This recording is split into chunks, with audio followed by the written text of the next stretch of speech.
अनुच्छेद 23 में क्या कहता है उसको देखते हैं। अनुच्छेद 23 क्या कहता है बोलिए।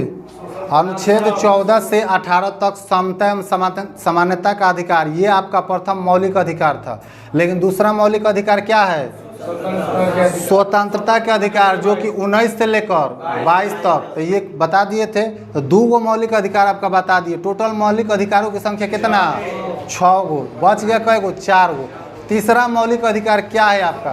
शोषण के विरुद्ध अधिकार। तीसरा मौलिक अधिकार, हाँ, शोषण के विरुद्ध अधिकार। शोषण के विरुद्ध कुछ आपका अधिकार दिया गया है। अब वो क्या अधिकार है इसकी चर्चा किया गया है। किस अनुच्छेद में शोषण के विरुद्ध अधिकार है? तो 23 और 24 दोनों में है। 23 और 24 दोनों में शोषण के विरुद्ध कुछ आपका अधिकार दिया गया है, जिसका वर्णन किया गया है। इसको देखते हैं क्या है। तो अनुच्छेद 23 में सबसे पहले आपको मिलेगा, क्या मिलेगा? अनुच्छेद 23 में आपको मिलेगा कि बाल श्रम या बलात् श्रम, इसको बोल सकते हैं। क्या बोल सकते हैं? बलात् श्रम या दुर्व्यवहार या इस कभी कभी बेगारी बोलते हैं इसको। इसका कहने का मतलब क्या है?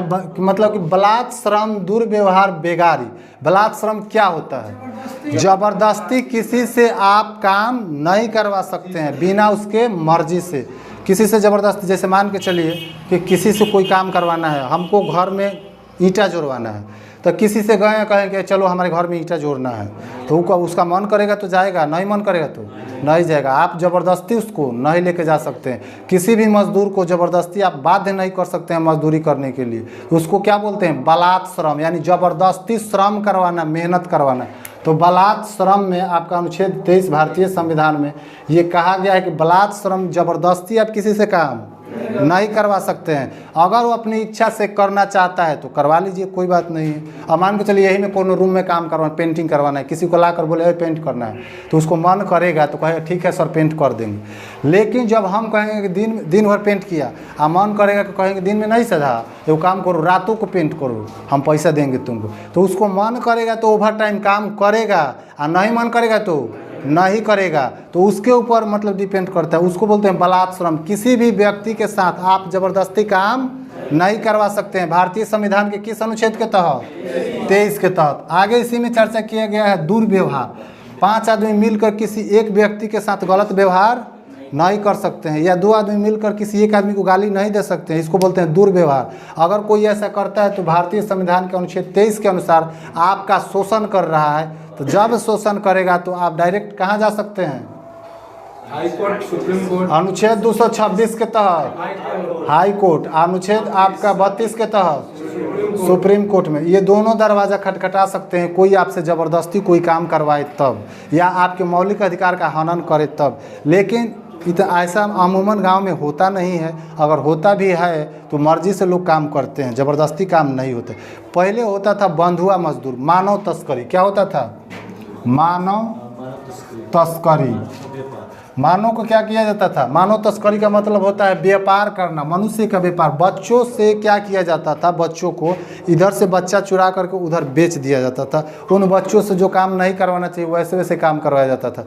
मनुष्य को तस्करी किया जाता है। जैसे किसी वस्तु का तस्करी किया जाता है ना, उसी प्रकार मनुष्य का तस्करी छुपा करके यहाँ से वहाँ बेचा जाता था। तो मानव तस्करी कर सकते हैं आप? कभी नहीं कर सकते हैं, क्योंकि ये शोषण के विरुद्ध उसका अधिकार है। किसी भी मनुष्य को उसको मौलिक अधिकार प्राप्त है, उससे आप उसका मौलिक अधिकार नहीं छीन सकते हैं। किसी भी व्यक्ति को उसका बलात् श्रम, ज़बरदस्ती काम नहीं करवा सकते हैं, उसके साथ दुर्व्यवहार नहीं कर सकते हैं, किसी को गाली नहीं दे सकते हैं, अभद्र व्यवहार नहीं कर सकते हैं। उसके बाद क्या कहते हैं इसको? बेगारी। बेगारी का क्या मतलब है इसकी ये समझिए। अगर मान के चलिए हम आपसे बोले कि आप चलिए हमारे घर पे मजदूरी करना है, तो दिन भर काम है हम करिए, और मजदूरी है 500 रुपये, तो हम दिन भर आपसे काम करवाए। आप पैसा देते समय बोले कि सुनो एक काम करो, ये 100 रुपये लो और जाओ, तो इसमें कहेगा वो कि बाकी 400 रुपया तो अगर आपको देना है तो बोल दीजिए कल देंगे, वो अलग बात है। लेकिन अगर आप ज़बरदस्ती उसको नहीं कह सकते हैं कि नहीं हम नहीं देंगे, दिन भर काम किया है तो 100 रुपये लेना है तो लो, नहीं तो जाओ, इसको बोलते हैं बेगारी। किसी के साथ आप बेगारी नहीं करा सकते हैं। 10 रुपये का काम किया तो उसको 1 रुपये ज़बरदस्ती देकर भगा नहीं सकते हैं, आप उसको 10 रुपये देना पड़ेगा। मर्जी से फ्री में कर दे ये अलग बात होता है, ठीक। लेकिन जब कानून से जाइएगा तो आप किसी के साथ बेगारी नहीं कर सकते हैं, काम करवा कर किसी का पैसा आप नहीं रख सकते हैं। इसको बोलते हैं बेगारी। दुर्व्यवहार समझ रहे हैं, किसी के साथ गलत व्यवहार नहीं कर सकते हैं। बलात् श्रम समझ में आ रहा है, ज़बरदस्ती काम किसी से नहीं करवा सकते हैं। मानव तस्करी किसी का नहीं कर सकते हैं। इसी में आपको मिलता है कि जैसे मान के चलिए कोई व्यक्ति है और मर्जी से, अब अनुच्छेद इसको रहने देते हैं यहीं पर, अनुच्छेद आगे देखते हैं 24। अनुच्छेद 24 में बोलिए क्या है। इसमें आपको मिलेगा कि 14 वर्ष से, अगर 14 वर्ष से आपकी उम्र कम है, 14 वर्ष से कम अनुच्छेद 24 में क्या है, 14 वर्ष से कम उम्र के अगर कोई व्यक्ति है तो ना ही उससे आप कोई जोखिम भरा काम करवा सकते हैं। जोखिम भरा का मतलब कठिन काम नहीं करवा सकते। किसी फैक्ट्री में आप 14 वर्ष से कम उम्र के बच्चे को नहीं लगा सकते हैं। यही काम कर रहा था पाकिस्तान, जितने सारे बच्चा था सबको फैक्ट्री में लगा के काम करवा रहा था। कैलाश सत्यार्थी के नाम सुने हैं, सारे 14 वर्ष से कम उम्र के बच्चा को गया और सबको छुड़वाया, बोला कि कोई काम नहीं करेगा, सबको निकालिए, और निकलवा करके सबको फ्री में शिक्षा देने के लिए काम किया और सबको फ्री में शिक्षा दे रहा था, जिसके कारण विश्व के शांति का नोबेल पुरस्कार 2014 में मिला। कब दिया गया, किसको दिया गया था, कहाँ के था ये, किस देश का था, भारत का था। कैलाश, ये आपका बच्चों का कौन, बच्चों का ये क्या बोलते हैं, शोषण से कौन बचाया है, कैलाश सत्यार्थी। इसको शांति का नोबेल पुरस्कार कब मिला, 2014 ईस्वी में। तो किसी भी बच्चा को 14 वर्ष से कम रहेगा तो काम करवाइएगा ज़बरदस्ती, जोखिम भरा काम में लगा दीजिएगा, नहीं लगा सकते हैं। किसी कंपनी में लगा सकते हैं, नहीं लगा सकते। किसी भी कंपनी में जाइएगा 14 वर्ष से कम उम्र है आपको रखबे नहीं करेगा, क्योंकि कानूनन जुर्म है, अपराध है अगर ऐसा करते हैं तो। उसके बाद जैसे अनुच्छेद 25 में ये आपका क्या हुआ, ये शोषण के विरुद्ध अधिकार, कौन सा, शोषण के विरुद्ध अधिकार 23 और 24। आगे जैसे चलिएगा अनुच्छेद 25 मिलेगा, कौन सा अनुच्छेद मिलेगा, अनुच्छेद 25, अर्थात ये आपका तीसरा मौलिक अधिकार था, शोषण के विरुद्ध अधिकार। चौथा मौलिक अधिकार में जैसे चलेंगे आपको क्या मिलेगा, धार्मिक स्वतंत्रता। कुछ ऐसे मतलब कि धर्म के बारे में भी हमारे संविधान स्वतंत्रता देता है, उसको धार्मिक स्वतंत्रता। धार्मिक स्वतंत्रता कहाँ से कहाँ तक, 25 से 28 तक। अब अनुच्छेद 25 क्या कहता है, पहले इसको देखते हैं। अनुच्छेद 25 क्या कहता है, आपको अंतःकरण की स्वतंत्रता देता है। अंतःकरण की स्वतंत्रता देता है। अंतःकरण का मतलब क्या होता है, देखिए, सिखों के केवल कृपाल नहीं, जैसे मान के चलिए कि आप किसी भी धर्म के व्यक्ति हैं, हिंदू हो, मुस्लिम हो, जैन हो, ईसाई हो, सिख हो, कुछ भी हो, आपको ये संविधान आज़ादी देता है कि किसी दूसरे धर्म के रीति रिवाज को आप अपना सकते हैं। उसको बोलते हैं अंतःकरण की स्वतंत्रता। जैसे हम लोग हिंदू हैं, अगर अच्छा लगेगा किसी मतलब कि मज़ार पर जाने के लिए, तो मज़ार पर जा कर के हम पूजा पाठ नहीं कर सकते हैं, कर सकते हैं, लेकिन उसके कुछ रूल रेगुलेशन होते हैं, उसको फॉलो करना पड़ेगा। उसको क्या बोलते हैं, अंतःकरण की स्वतंत्रता। कोई मुस्लिम व्यक्ति है तो क्या उसको दुर्गा जी की आरती करने से रोक दीजिएगा आप, नहीं रोक सकते हैं। लेकिन फ़र्क यही है कि जो दुर्गा जी की आरती करने के लिए रूल रेगुलेशन होता है उसको करना पड़ेगा। हमको मन करेगा नमाज करने के लिए तो हमको कोई नहीं रोक सकता है, लेकिन फ़र्क यही है कि जैसे उसका कुछ नियम होता है। जैसे नमाज करते वक्त में आप हाफ पैंट वगैरह पहन के नहीं जा सकते हैं नमाज़ पढ़ने के लिए, विदाउट टोपी कैसे ही जाकर नहीं नमाज़ पढ़ सकते हैं, जैसे हम लोग ऐसे घूम। हाँ, या तो आप सर पे उसके मतलब कि रीति रिवाज को अपनाना है तो अपनाइए, रुमाल बांधिए, टोपी पहनिए, आपके बदन में पूरा कपड़ा होना चाहिए, तब जाके आप नमाज अदा कर सकते हैं। तो ये बोलता है अंतःकरण की स्वतंत्रता। धर्म में भी अंतःकरण की स्वतंत्रता, अर्थात किसी भी धर्म के रीति रिवाज को आप क्या कर सकते हैं, अपना सकते हैं, मान सकते हैं। ये भारतीय संविधान के किस अनुच्छेद के तहत, 25 के तहत में किसी भी धर्म को, जैसे मान के चलिए सिख लोग जो होते हैं वो कृपाल धारण करते हैं यहाँ पर, यानी कि हाँ कृपाल धारण करते हैं। तो भारतीय संविधान के किस अनुच्छेद के तहत? 25 के तहत। आपको भी मन करे तो पगड़ी बांध सकते हैं, ठीक ना, गमछी रख सकते हैं, टोपी पहन सकते हैं, इससे आपको कोई दिक्कत नहीं है। किस अनुच्छेद के तहत? 25। तो भारतीय संविधान के अनुच्छेद 25 के तहत प्रत्येक नागरिक को यह अधिकार दिया गया है कि वह अंतःकरण की स्वतंत्रता प्राप्त करे, अर्थात किसी भी धर्म से आप अपना रिलेशन रख सकते हैं, उसके रीति रिवाज को अपना सकते हैं। आप उसके धर्म को अपनाइए ना अपनाइए वो अलग बात है, लेकिन उसके रीति रिवाज को अपना सकते हैं, ये आपका मौलिक अधिकार है, इसमें कोई दिक्कत नहीं। अब चलते हैं अनुच्छेद 26। सामूहिक धार्मिक स्वतंत्रता। अनुच्छेद 26 क्या कहता है? सामूहिक धार्मिक संरक्षण। जैसे मान के चलिए, बताए सर। अब हम मान के चलिए कि इसमें कुछ लोग हिंदू हैं, कुछ लोग मुस्लिम हैं। तो अगर हिंदू लोग बोले कि हम जैसे मान के चलिए पूजा कर रहे हैं दशहरा पूजा, मुस्लिम लोग बोले कि हम लोग नमाज़ पढ़ते हैं, तो कोई अगर मान के चलिए अपने धर्म को बढ़ावा करने के लिए, अपने धर्म को प्रचार प्रसार करने के लिए लाउड स्पीकर बांध के, बाजा लगा के, माइक में बोलता है, पूजा करता है, चंदा बिटोरता है, ये सब सामूहिक रूप से होता है कि व्यक्तिगत रूप से होता है? सामूहिक रूप से। तो हिंदू धर्म के लोग अपने धर्म को बढ़ावा दे सकते हैं और मुस्लिम धर्म के लोग अपने धर्म की बढ़ावा दे सकते हैं। तो सामूहिक रूप से अपने धर्म की बढ़ावा देने के लिए भारतीय संविधान का कौन सा अनुच्छेद आपको अधिकार देता है? 26 देता है कि आप सामूहिक रूप से अपने धर्म को बढ़ावा दे सकते हैं, उसका प्रचार प्रसार कर सकते हैं, उससे संबंधित आप मतलब कि शिक्षा संस्था चला सकते हैं, NGO चला सकते हैं, ट्रस्ट चला सकते हैं, कोई संस्था बना सकते हैं। समझ में आ रहा है ना? 2 या 2 से अधिक व्यक्ति होना चाहिए, तब जाके आपका प्राइवेट लिमिटेड कंपनी बनेगा। तो जब सामूहिक रूप से कंपनी बनाएंगे तो 2 या 2 से अधिक व्यक्ति होना चाहिए। लेकिन अगर NGO बनाएंगे तो कितना व्यक्ति होना चाहिए? कम से कम 7 व्यक्ति होना चाहिए या 9 व्यक्ति, तब जाके NGO बनेगा। अगर ट्रस्ट बनाना है तो ट्रस्ट बनाने के लिए कम से कम आपको 5 व्यक्ति होना चाहिए या 3 व्यक्ति होना चाहिए। तो आप ट्रस्ट बनाइए, NGO बनाइए, कोई अपना प्राइवेट लिमिटेड कंपनी बनाइए, अपने धर्म के स्पेशल ट्रस्ट बना सकते हैं, इस कोई रोक नहीं सकता है। मदरसा देखे हैं? मदरसा किस धर्म के होते हैं? मुस्लिम धर्म के। क्या कोई उसको रोक सकता है मदरसा बनाने से? नहीं रोक सकते हैं। क्यों? भारतीय संविधान के अनुच्छेद 26 कहता है कि सामूहिक रूप से अपने धर्म को क्या कर सकते हैं? बढ़ावा दे सकते हैं, इसमें कोई दिक्कत नहीं है।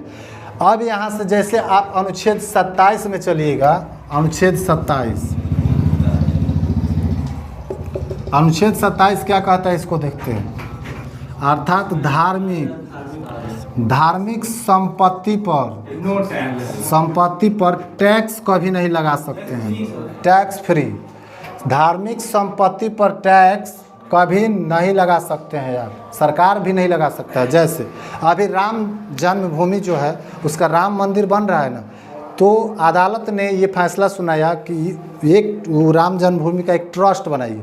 सरकार से बोला कि आप एक ट्रस्ट बनाइए और ट्रस्ट बना करके ट्रस्ट के द्वारा आप राम जन्मभूमि पर राम मंदिर का निर्माण कराइए। उस ट्रस्ट में जितने सारे लोग पैसा देंगे, जितने सारे लोग चंदा देंगे, उस पर कोई टैक्स सरकार नहीं ले सकता है और ना ही कोई सरकार उसमें अपने फंड से पैसा दे सकता है। कोई सरकार दे सकता है पैसा? उसमें नहीं दे सकता है। मोदी जी 9 लाख रुपया दिए थे राम मंदिर बनाने में, तो क्या अपना मतलब सरकारी पैसा दिए थे? नहीं। उनका जो संसद रहते हुए जो पैसा मिलता है, अकाउंट में जाता है, वो उस पैसा पर उनका व्यक्तिगत अधिकार है कि नहीं है? तो अब उनका व्यक्तिगत अधिकार हो गया उस पैसा पर, तो वो अपने पैसा को दे सकते हैं। अभी नहीं कहेंगे PMO ऑफिस से 9 लाख रुपया दे दो, कैसे दे दीजिएगा PMO ऑफिस से? PMO उसमें सबका अधिकार है, आम आदमी का भी पैसा है, तो आप कैसे दे दीजिएगा? आप अपना पैसा में से दे सकते हैं, PMO ऑफिस से नहीं दे सकते। कोई जाएगा प्रधानमंत्री बनेगा, PMO ऑफिस से कहेगा कि मदरसा बना, क्या बोलते हैं, हाँ PMO, इसको लिख सकते हैं PMO, प्राइम मिनिस्टर ऑफिस। वहाँ से आप किसी 1 रुपये भी अगर खर्च करना है तो आप मतलब कि सामूहिक रूप से किसी खास धर्म के लिए खर्चा नहीं कर सकते। तो अनुच्छेद 27 में यही कहता है कि धार्मिक संपत्ति पर कोई भी टैक्स आप नहीं लगा सकते हैं। किस पर टैक्स नहीं लगेगा? धार्मिक संपत्ति पर कोई टैक्स नहीं लगाएगा। कोई मुसलमान लोग भी हैं, अगर वो लोग भी अपना ट्रस्ट बना रहे हैं तो उसमें भी जितना सारा पैसा एकत्रित होता है उस पर अगर चाह के भी आप टैक्स नहीं लगा सकते हैं। टैक्स लगाइएगा, नहीं लगा सकते। यहाँ पर इसी में पैसा लगता है। किस में? ट्रस्ट में तो सारा पैसा नेता का वो जहाँ भी रखे उससे मतलब नहीं है, ठीक ना। टैक्स नहीं लगता है इसमें। हमारे पास है 100 करोड़, मान लीजिए हम नेता है, हमारे पास 100 करोड़ है तो 30% टैक्स हुआ, 30 करोड़ सरकार ले लेगा।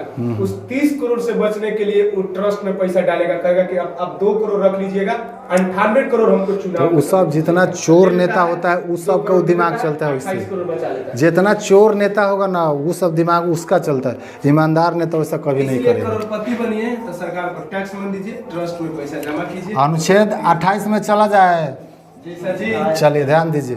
अनुच्छेद 28 क्या कहता है? कोई भी धर्म के व्यक्ति या शिक्षक मतलब सरकारी पैसा से आपको धर्म की शिक्षा नहीं दे सकती है। सरकारी पैसा के मतलब जैसे कि आप स्कूल में जितने भी पैसा आते हैं वो कैसा आता है? सरकारी। तो क्या उससे आप किसी खास धर्म की शिक्षा दे सकते हैं? नहीं दे सकते हैं। अब कहिएगा सर उसमें तो उर्दू पढ़ाया जाता है। क्यों पढ़ाया जाता है भाई? तो बाबू उसमें उर्दू जो है वो किसी धर्म को बढ़ाया नहीं देता है, वो एक भाषा होता है। संस्कृत पढ़ाया भी जाता है, संस्कृत कोई धर्म नहीं होता है, वह एक भाषा होता है। अगर कोई बताए उसमें जा कर के कि नमाज पढ़ना है तो बबुआ ऐसे पढ़ना, तब जाके ये गलत बात है। अगर गीता पढ़ना है तो बबुआ ऐसे पढ़ना, तो गलत बात है। ये सब उसमें बढ़ावा नहीं दिया जा सकता। सरकारी पैसा से आप किसी भी धर्म की बढ़ावा नहीं दे सकते हैं। सरकारी पैसा से धार्मिक शिक्षा भी आप नहीं दे सकते हैं। तो किस अनुच्छेद के तहत? 28 धार्मिक शिक्षा सरकारी संपत्ति से, सरकारी पैसा से चल रहा संस्था कभी भी सरकारी संपत्ति से आप धार्मिक शिक्षा इसीलिए नहीं दे सकते। 28 का उल्लंघन नहीं है। तो मदरसा क्या है ये बताइए? मदरसा एक संस्था है जहाँ अरबी भाषा पढ़ाया जाता है। तो मदरसा जब संस्था है तो क्या वो सरकारी पैसा से चलता है? मुस्लिम लोग कैसा चलता है? उन लोगों का अपना पैसा होता है मदरसा का स्पेशल। सरकार उस पर पैसा खर्च नहीं करती है। वो कहती है कि हम मदरसा पर इसलिए पैसा खर्च नहीं करेंगे कि संविधान इजाज़त नहीं देता है। अनुच्छेद 28 के तहत धार्मिक शिक्षा को बढ़ावा देना गलत है। सरकार पैसा भी देगा तो उर्दू तो एक भाषा है जिसे संस्कृत तब पैसा भी देगा तो भाषा के आधार पर दे सकता है, कोई नहीं रोकेगा भाई। उर्दू पढ़ाने के लिए आप जितना देना है मदरसा में पैसा दीजिए। वहाँ पे आप इसको ये लिखना पड़ेगा कि हम जो भी दे रहे हैं, एक मिनट पहले समझिए, वहाँ आपको लिखना पड़ेगा कि हम भाषा को बढ़ावा देने के लिए इतना पैसा खर्च कर रहे हैं, हम संस्कृत को बढ़ावा देने के लिए इतना पैसा इसमें दे रहे हैं, डोनेट कर रहे हैं, हम उर्दू को बढ़ावा देने के लिए इतना पैसा डोनेट कर रहे हैं। आप किसी धर्म को बढ़ावा देने के लिए नहीं दे सकते हैं। तो इसमें कोई डाउट है? तो ये 25 से लेकर के 28 तक आपको धार्मिक स्वतंत्रता का अधिकार है कि नहीं है? धार्मिक स्वतंत्रता, हाँ। हम देखिए धार्मिक स्वतंत्रता का अधिकार का मतलब होता है ना, आप किसी भी धर्म को बढ़ावा दीजिए। हमारा जो धर्म है हम अपने धर्म का सम्मान करेंगे और अपनाएंगे, हम अपने धर्म को अपनाएंगे, अपने धर्म को बढ़ाएंगे, ये हमारा संविधान अधिकार देता है। लेकिन साथ साथ दूसरे के धर्म को भी सम्मान करना चाहिए, यही आपका मौलिक कर्तव्य भी है। मौलिक अधिकार है तो उसके साथ साथ आपका कर्तव्य भी तो है। मौलिक अधिकार 6 गो है, मौलिक कर्तव्य 10 गो है, 11 गो है, एगो बढ़ गया। पहले कै गो था? 10 गो था, अभी वर्तमान में 11 गो। मौलिक आपका जो क्या बोलते हैं अधिकार पहले 7 गो था, अब कितना हो गया? 6 गो हो गया। तो जैसे आपका अधिकार है कि नहीं हम अपने धर्म को बढ़ावे करेंगे, तो इसे मौलिक कर्तव्य भी है कि दूसरे के धर्म को आप सम्मान भी कीजिए। किसी के धर्म को आप नहीं रोक सकते। अब कहीं कहीं देखिएगा तो सड़के पर पंडाल बना के लोग दुर्गा पूजा करता है, हवन करता है, हवन करता है सड़क पर। बुलाता है पूजा दुर्गा पूजा देखे है ना, सड़के पर पंडाल गाड़ देगा और दुर्गा पूजा करेगा। तब उस स्थिति में आप जाकर के न जज साहब से बोलिए, जज साहब देखिए इस सड़क पर पंडाल बनाकर किसी खास धर्म को बढ़ावा दे रहे हैं। क्यों? सड़क पर बना सकते हैं, लेकिन दोनों पलड़ा बराबर होना चाहिए। जब आपका पंडाल सड़क पर बन सकता है तो कोई सड़क पर ईद का नमाज भी पढ़ सकता है। हाँ, आप उसको नहीं रोक सकते हैं। जब कोई सड़क पर नमाज पढ़ रहा है ईद का, तो ये आप जाकर बोलिए कि सड़क पर नमाज पढ़ रहा है, ये सब को हटाओ, ये गैर कानूनी है, नहीं बोल सकते हैं। वो डायरेक्ट जाएगा अनुच्छेद 32 के अनुसार कहाँ पर, सुप्रीम कोर्ट, या अनुच्छेद 226 के अनुसार कहाँ जाएगा, हाई कोर्ट। आप बोलेगा कि हम सड़क पर जब नमाज पढ़ते हैं तो हमारे ऊपर अत्याचार किया जाता है, तो ये बताइए कि सड़क पर पंडाल गाड़ के आप क्यों दुर्गा पूजा करवाते हैं? तो जज साहब क्या कहेंगे कि आपको भी अधिकार है नमाज पढ़ने का सड़क पर, और उसको भी अधिकार है पंडाल बनाने का, क्योंकि उनको पता है कि नमाजवा जो होता है 15 मिनट से ज़्यादा नहीं होता है, दुर्गा पूजा जो होता है 10 दिन से ज़्यादा नहीं होता है, ज़्यादा से ज़्यादा 15 दिन, उसके बाद सड़क खाली हो जाता है। ये जज साहब को ही पता होता है, इसीलिए दोनों पलड़ा बराबर करके उसमें बोला जाता है आप भी सड़क पर अपना दुर्गा पूजा उतने ही धूमधाम से मनाइए जितना धूमधाम से ईद के लोग नमाज पढ़ेंगे। पटना गांधी मैदान में जब जाइएगा तो सरकार क्या करती है कि आपका धर्म को बढ़ावा नहीं देगी, आपके लिए कुछ व्यवस्था करती है जो कि मानव अधिकार के रूप में व्यवस्था करेगा, साफ़ सुथरा करवा देगा, गांधी मैदान को अपने पैसा से सरकार साफ करवा देगा। आप बोलेगा चुनाव उन्हें गिरवा करके बोलेगा कि जाइए इसमें आप लोग क्या बोलते हैं नमाज पढ़िए, गेट पर पुलिस दे देगा 2-4 गो, अच्छा से नमाज पढ़ लिए आप अपना घरे जा सकते हैं। ठीक उसी तरीके से गांधी मैदान में अगर रावण दहन होगा तो वो भी सरकार वहाँ पर साफ़ सुथरा करवाएगी, गेट पर पुलिस दे देगी आपकी सुरक्षा के लिए। हालांकि वो किसी धर्म का बढ़ावा नहीं करता है, सुरक्षा के लिए वो करता है। तो दोनों तरफ पलड़ा बराबर रखा जाता है, सब व्यवस्था के नाम पर कराया जाता है, किसी धर्म को बढ़ाने के लिए वो सब नहीं कराया जाता है। समझ में आ रहा है? तो अब आप बताइए कि अभी तक आपको कितने मौलिक अधिकार हम बताए हैं? 4 गो। पहला मौलिक अधिकार क्या कहता है? समता एवं समानता का अधिकार देता है। भारतीय संविधान के किस अनुच्छेद से किस अनुच्छेद तक? अनुच्छेद 14 से 18 तक समता एवं समानता का अधिकार। दूसरा क्या होता है? स्वतंत्रता के अधिकार, किस अनुच्छेद में? 19 से 22 तक। तीसरा अनुच्छेद, तीसरा बोलिए। शोषण के विरुद्ध अधिकार, कौन कौन अनुच्छेद? 23 और 24। चौथा धार्मिक स्वतंत्रता का अधिकार, अनुच्छेद कहाँ से कहाँ तक? 25 से 28 तक। और पांचवा क्या आएगा इसके बाद? पांचवा आएगा अल्पसंख्यकों को कुछ शिक्षा से संबंधित संरक्षण। तो ये सब चीज़ें आपको अगले क्लास में बताया जाएगा। आज के लिए इतना ही रहने देते हैं, इसका आप लोग मेंटेन करके आइए।